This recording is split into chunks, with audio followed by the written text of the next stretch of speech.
ఈ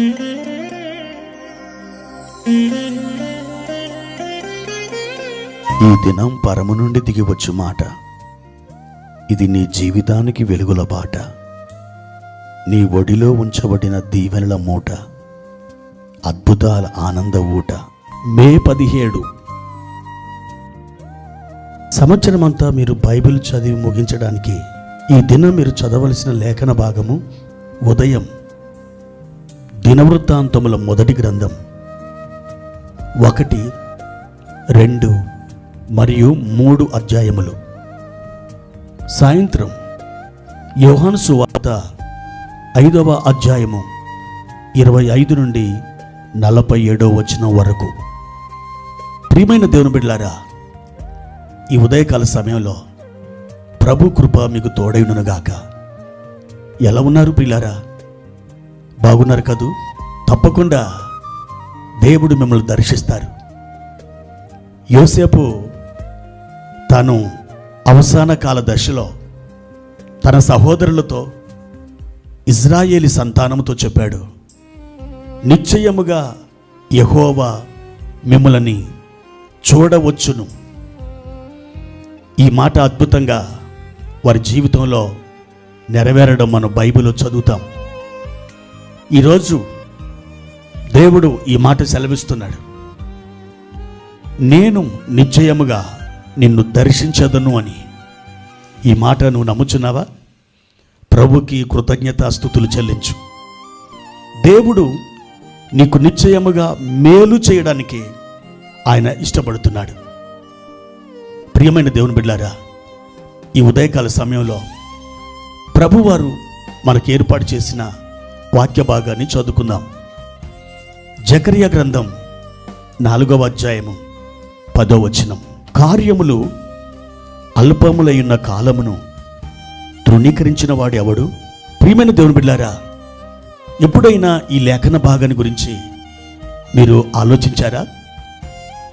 కార్యములు అల్పమైనవిగా ఉన్నప్పుడు చాలాసార్లు చిన్నవారు కానీ పెద్దవారు కానీ వాటిని లక్ష్య పెట్టరు. ఎందుకంటే ఎవరైనా చూచేది పెద్దవాటిని చూస్తారు. అల్పమైన వాటిని, చిన్నవాటిని వారు లెక్క చేయరు, పరిగణలోకి తీసుకోరు. వాళ్ళ దృష్టిలో అవి తృణీకరించబడినవి, పనికిరానివి. కానీ దేవుని దృష్టిలో అవి ఘనమైనవి. మీ ఎడల దేవుడు కార్యం చేయబోతున్నప్పుడు భవిష్యత్తులో మీరు ఒక ఉధృతమైన ప్రపంచనాన్ని చూడడానికి దేవుడు ఒకవేళ మిమ్మల్ని నడిపిస్తున్నాడు అనుకోండి, దానికి మీరు వెళ్ళడానికి ముందుగా దానికి సంబంధించిన కార్యం మొట్టమొదట అల్పమైనదిగా ప్రారంభమవుతుంది, చాలా చిన్నదిగా ప్రారంభమవుతుంది. ఏలియా ఉదంతములు మనం చూస్తాం, ఏలియాను గూర్చిన వాక్య భాగములు మనం చూస్తాం. కరిమెలు కొండ మీద తన సేవకునితో చెప్పాడు, నీ వెళ్ళి సముద్రం వైపు చూడుమని. అతడెళ్ళి చూశాడు. 1 సారి, 2 సార్లు, 3 సార్లు, అలా 6 సార్లు చూశాడు, ఏమీ లేదు. 7వసారి చూసినప్పుడు మనిషి చెయ్యంత చిన్న మేఘం సముద్రం నుండి పైకి లేవడం అతడు చూశాడు.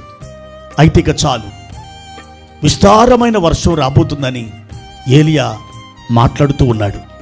ప్రియ దేవుని బిడ్డలారా, ఏలియా చెప్పినట్టు ఆకాశమంతా మేఘావృతమై పెను వర్షం ఆ రోజున కురవడం సంభవించింది.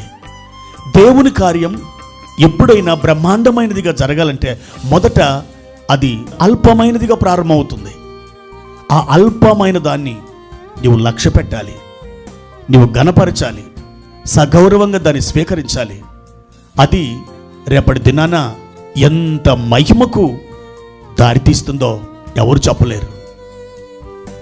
తల్లి గర్భంలో ప్రవేశించిన చిన్న జీవకణం 9 నెలలకి ఒక పిండముగా మారి ఆ తల్లి ఆ పిండానికి జన్మనిచ్చి ఆ పిల్లవాడు ఎదిగి ఎదిగి ఎదిగి పెద్దవాడై ఒక దేశానికి అధ్యక్షుడు కావచ్చు.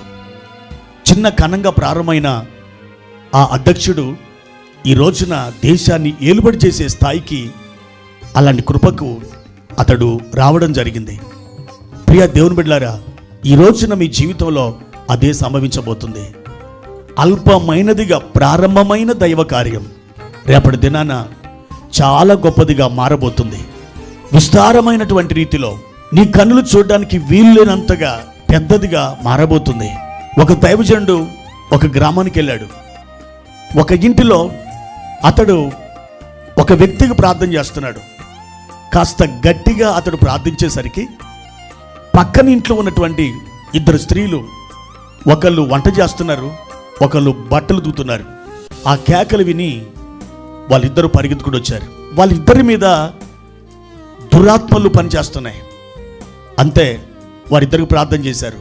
వారు కొట్టుకొని కింద పడి పొర్లుతున్నారు. దాన్ని చూడడానికి ఇంకొక ఇద్దరు వచ్చేశారు. వాళ్ళకి ప్రార్థన చేశారు. వారు ఏంటి వింతని చోద్యం చూసినట్టుగా చూస్తున్నారు. ఆ నలుగురు రక్షించబడ్డారు. ఆ తర్వాత ఆ గ్రామానికి ఆ దైవజనుడు వెళ్ళి ఆయన ప్రార్థన కూడికలు నిర్వహించారు. అద్భుతం. చిన్నగా ప్రారంభమైన ఆ సంఘం 500 మంది సంఘ సభ్యులుగా మారింది. అవును, దేవుడు ఏ చిన్న కార్యాన్ని ఎంత పెద్ద కార్యంగా మారుస్తాడో, తీసుకుని వెళ్తాడో ఎవరికి తెలియదు.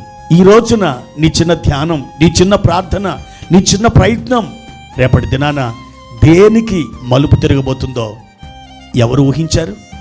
ప్రియ దేవుని బిడ్డ, నీ జీవితంలో కార్యములు అల్పములై ఉన్నప్పుడు నువ్వు తృణీకరించొద్దు, నువ్వు బాధపడొద్దు.